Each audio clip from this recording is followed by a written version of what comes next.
It's really teasing out those kind of ethical aspects of good decision making. Welcome to the FINSIA Podcast. Today, I'm really excited to have Cris Parker, who is Director of the Ethics Alliance and the Banking and Financial Services Oath, who's joining me today to talk about Ethi-call.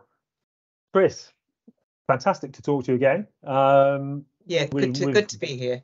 We've had a bit of a catch up, but wanted to share some more facts about this service that is on offer.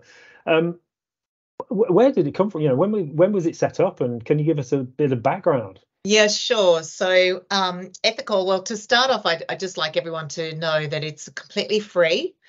And you can access it by going to the Ethics Centre website, which is ethics.org.au, and you can book a 1-hour session with an ethics counsellor online. And the way it started, so the Ethics Centre started in 1989, and in 1991, so a couple of years later, Ethi-call was started, and it originally started with Simon, my colleague, who's Simon Longstaff, our executive director, and Hugh Mackay, were both at the centre, and they personally offered both phone and face-to-face sessions to individuals who were facing ethical dilemmas. And you can see how that's not a sustainable model. So it has grown today. And so currently there's approximately 20 trained volunteer, and we are all volunteers, counsellors, and the sessions are available by phone only. And I am also one of those counsellors, which is an absolute privilege, to be honest. Okay, and so that's 30 years plus that it's gone into 3 decades.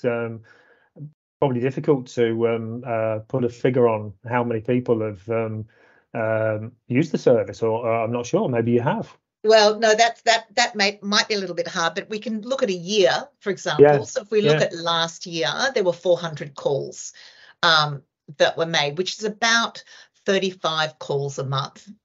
Right. And we go through stages. I must say, through COVID, of course, there were huge spikes. So we weren't able to actually keep up with all of those calls. But now, you will be seen probably within a week or two, maybe even sooner if you say it's an emergency. I've taken emergency calls after hours with people where it's imminent, the decision needs to be made first thing in the morning for whatever reason, and they're really stuck. But otherwise, I think the maximum you would have to wait at this stage is around 2 weeks. But you can try and get in early if it's really important. I mean, because when you have an ethical dilemma, and those of you out there listening to this who have had one know it's really can be debilitating. It can be the kind of thing that keeps you up at night, that makes you feel quite nauseous, or you can't eat, or you're irritable, or you can't concentrate on your work, or if it is at work, you just dread going to work. So it is something that can really be a difficult thing to hold on to. And so at least having this session, or even though you may not actually get a aha, wow, I know what to do moment, you definitely get the capacity to just have a better understanding of how to stop feeling so stuck. So you move away from this binary place that you're in, which is, oh my God, I've got to do this or I've got to do that, and neither looks good, to, oh, okay, no, there are more options and I can see which way feels better, and etc. Yeah. No, I get it. It's interesting to hear that.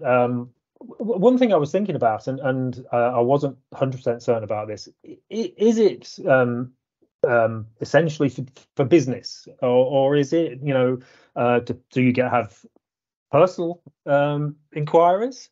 Yeah, I actually asked the team about this just to get some stats on this, because I wasn't sure. I mean, I know personally what I get, but they said that approximately 65% of the calls were for personal reasons, 25% for professional, and then what's left is a balance of community, personal, professional. So just hard to identify it as a specific area. It's actually one bleeds into the other and just takes over your whole life.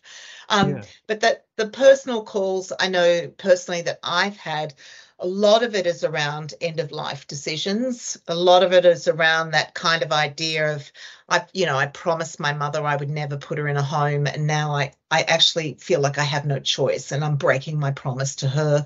Or, with modern sort of mixed marriages, there's that idea where, well, a step father has passed away, and suddenly the person who is in charge of the money doesn't want to give money to their kids, and all of these questions about what is their responsibility, because they have options to change wills, or you're on the receivership end of a will and you feel like something is unfair.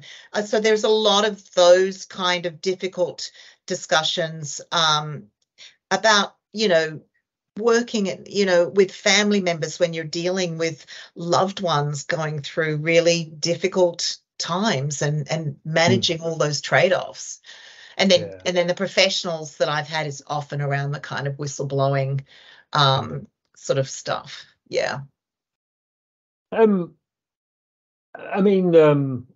Talking about that, and I'll come back to the question 4 I was going to talk about, but maybe following on from that is, are you able to give more insights into those kind of business issues that you do get, a little bit more detail about that sort of the whistleblowers? How was I don't know, are there any examples, without naming names, that that could cause problems?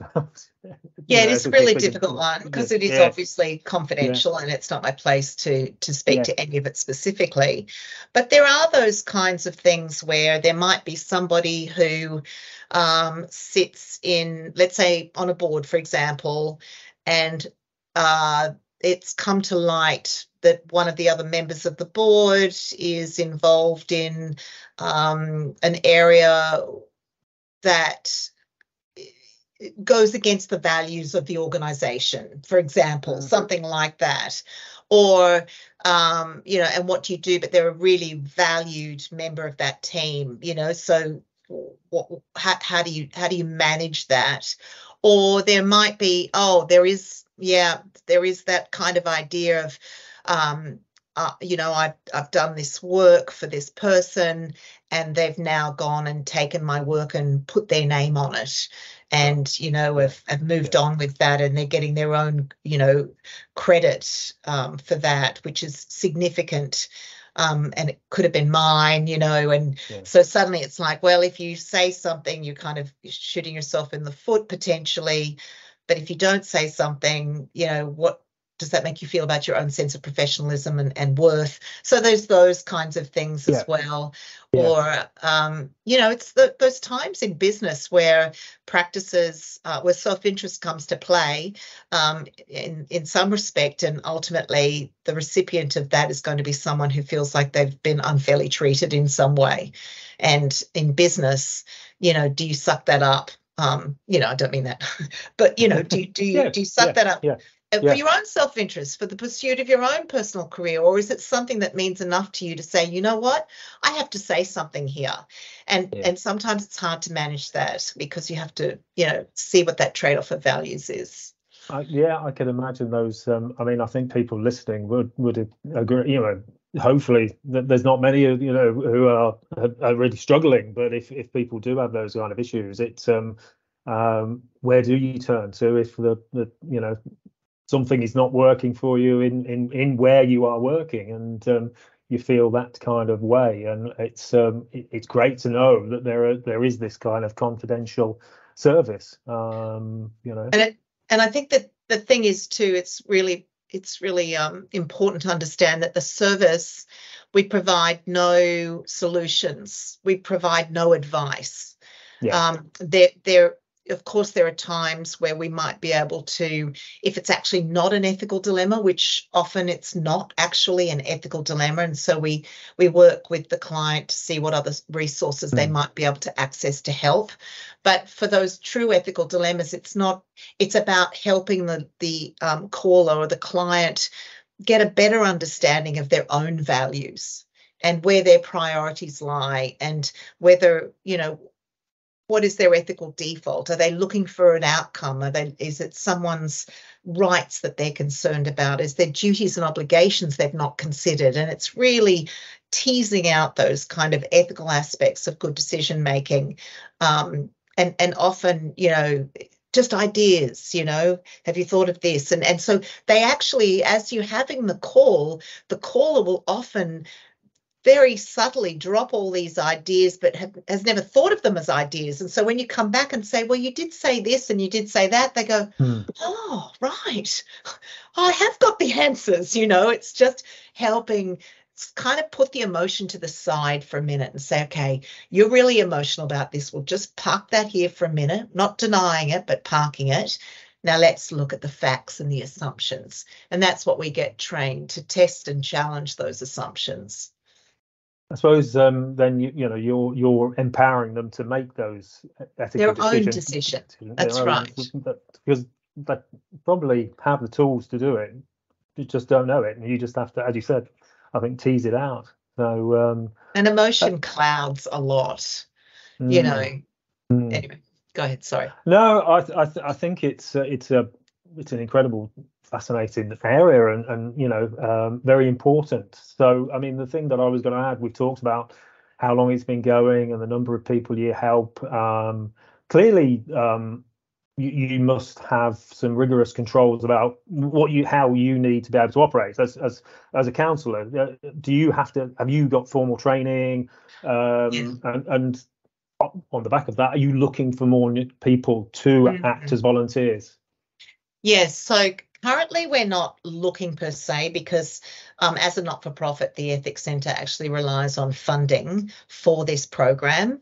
And it is, I was just looking, it is actually a 5 to 6 month commitment by someone. It's a combination of e-learning, face-to-face workshops in Sydney. So the training is actually quite robust. And although we're not looking currently for people, we do have an active list of people who may want to in the future, so that when we do require, when we do get that funding and start up another one, another session, they'll be called for sure. So they should just contact the Ethics Centre and say they'd like to put their name down on the list to become a counsellor if they'd like to. It's really if you have the time, and might only be an hour, but I think we kind of like people to do 2 sessions a week, so 2 hours a week volunteering. But it's an incredible privilege to listen to people. You really get a sense of relief on the other end of the phone, and these people bear their worries and very personal stuff. So you get to make a real difference, and it does feel quite special. Yeah, it's worth it if that's your thing. Just remembering you're not there to solve any problems. If you're just really happy to just listen and you follow a very structured program. So this isn't all on you. It's very structured, the questioning and the way it goes. The training is more about learning how to listen for those little nuances of assumptions, and listen to what's underneath the words. And that's what a lot of the training is about. It sounds like a vital service. It really does. I'm sure. I know you're not saying you're looking for new counsellors, but I'm sure there's probably some listeners out there that would probably like to get on that list that you have. Look, I think, for the podcast, maybe leave it there and reflect a little bit more on this. Cris, again, I'd really like to say thank you very much for sharing what it's all about, and thanks to the FINSIA members who may be listening, and do get involved, get in touch if you do want to. Terrific. Thank you. And thank you so much for having me and the opportunity to let people know about it. And we would encourage anybody that is listening, actually, they can promote Ethi-call within their own businesses. as a service, as a free service. So if you reach out to the Ethics Centre, you can get a kind of a communication pack from the Ethics Centre so that you can share that information with clients or customers. Brilliant. Or staff, absolutely. Brilliant. I really appreciate it. Thank you. You're welcome.